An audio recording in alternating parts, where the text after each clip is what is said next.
will not laugh. You will not cry. You will learn by the numbers. I will teach you. Alright, recruits, gather around for another school circle with Sergeant Gimpy. Today's lesson is going to be on basic infantry combat. This is not going to have anything to do with support weapons, vehicles, anything of that nature. Just basic infantry on infantry combat and how you're going to get your general numbers. For our example, we're going to have this stack of Fallschirmjäger units here, led by Sergeant Schubert, firing on this stack of British units led by Major Hawkins. Now, one of the first things that you're going to do is you're going to pick your lead unit to conduct the combat.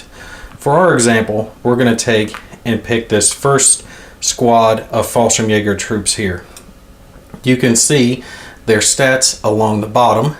They have a firepower of 2, a range of 3, and a movement factor of 4. Their movement factor is encased in a red square, which indicates they are capable of assault movement. Now, they are firing on this stack of British troops, and since the British troops are in the road, they are going to be considered spotted. You're going to have a spotted and in line of sight enemy to conduct your combat. Now that we've picked our first lead squad to conduct the combat, all other squads that are in the stack can add their firepower to it. However, their firepower will be reduced by half, adding to our lead unit's firepower. This is a general rule. There are some game modules that have exceptions to this, but in general, this is what will happen. So our first squad has a firepower of 2. Our second squad also has a firepower of 2, but we'll reduce that by half down to 1 and then add to our original, giving us a 3, at which point you can also add your leadership modifier. And for Sergeant Schubert, this is a 1.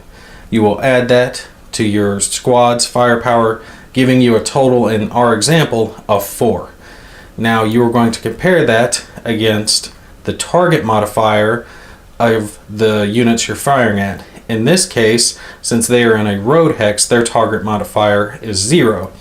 However, if they had been in this orchard, it would be a 1, and if they had been in this heavy constructed building, it would have been a 4. Now for our example, let's say our Fallschirmjäger units roll a 4, and our British units roll a 5 in their opposed die rolls. You will take the total firepower and add it to your 1d6. In this case, that will give us a total of 8. And then you will add your defending target modifier to the 1d6. In this case, that would give us a 5. Then you will compare the two total results to see who won the combat. If it is equal to or less than the defender's number, there's going to be no effect. If the attacker's number is greater, then all the defenders will have to make a roll on the direct fire table. In our example, the Fallschirmjäger units have a total of 8 versus the British units total of 5, having a difference of 3. So every person in the hex will take and make a roll on the direct fire table, adding 3 to that roll, and they're going to compare it to their morale to come up with the results. Let's say, for example, that Major Hawkins here rolled a 5 as well on the direct fire table.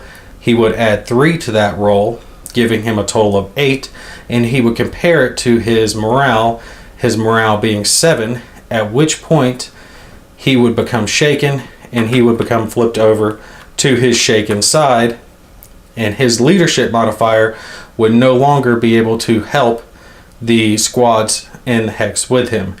They would also make their own die rolls on the direct fire table and compare it to their own morale. Once you've concluded with that, the firing units will be marked with a fired marker, at which point the impulse will be concluded and you will continue on with the next impulse of the game. That concludes today's lesson. Dismissed.